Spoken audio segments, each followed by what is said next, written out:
haddii marka aad ku qanacdid adigoo neersi ah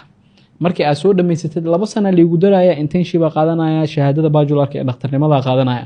haddii aad ku qanacdid adiga ay qiyaano qaran kugu tahay qiyaano shakhsiyadeed kugu tahay aqoontaada qiyaantay mustaqbalkaaga qiyaantay ummadana waa qiyaantay ardayda bartaan nursingka ama labka public healthka waxyaabaha la midka ah mar walba waxay soo weydiiyaan arin aad u caan baxday oo runtii wax laga xumaada ah dalkeenana ka jirto ditore hadda waxaan dhigtaa nursing sanadkii ugu dambeeya maraya 4 sano ay dhamaatay 2 sano ma ku darsan karaa oo dhakhtar ma noqon karaa walaal waxaan kuu sheegayaa xaqiiqatan haddii aad rabtid inaad noqotid dhakhtar wanaagsan kelmadda waa labo inaad dhakhtar noqotid iyo inaad dhakhtar wanaagsan noqotid laba aad u kala fog waay inaad dhakhtar noqotid qof walba dhakhtar wuu noqon karaa laakiin qof walba dhakhtar wanaagsan ma noqon karo markaan ka hadlayo dhakhtar wanaagsan waxaan ula jeedaa dhakhtar oo baysigiisa dhisan yahay maantana markuu dhakhtarnimada qaato u diyaarsan caalamka inuu wax la qaybsan karo runtii marka la dhiganayo kuliyadda nursingka sanadaheeda ugu horeeya waxyaabaha la barto oo anatomiga physiologiga maadooyinka baysiga la yiraahdo waxyaabaha lagu barto waa waxyaabo aad iyo aad basic u ah laakiin ardayga caafimaadka barto baysiga waxyaabaha lagu baro waa waxyaabo very hard ah aad u adag haddii marka aad ku qanacdid adigoo neersi ah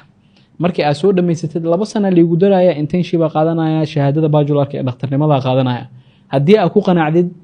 adiga ay qiyaano qaran kugu tahay qiyaano shakhsiyadeed kugu tahay aqoontaada qiyaantay mustaqbalkaaga qiyaantay ummadana waa qiyaantay arinkan waxa aad iyo aad u rabi lahaa haddii authority-ga dalka ka jiro uu joojin karo jaamacado arintan bilaabay jiro laakiin mar dambe ogaaday qaladkooda hakiyay joojiyay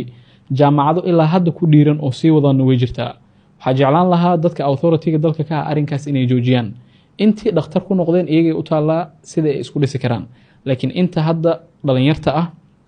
ee rabaan inay barnaamijkan sameeyaan waxaan uga digayaa inay ka jigtoonaadaan sababta waxa waaye adigoo nursing ma soo bartay haddii aad dhahdo 2 sano dhameystiranaya dhakhtar noqonaya you are not a doctor dhakhtar ma tihid qodobkan waa personal aad ha iga raali noqdaan saaxiibo badan jiraan oo aan garanaya oo dhameystirteen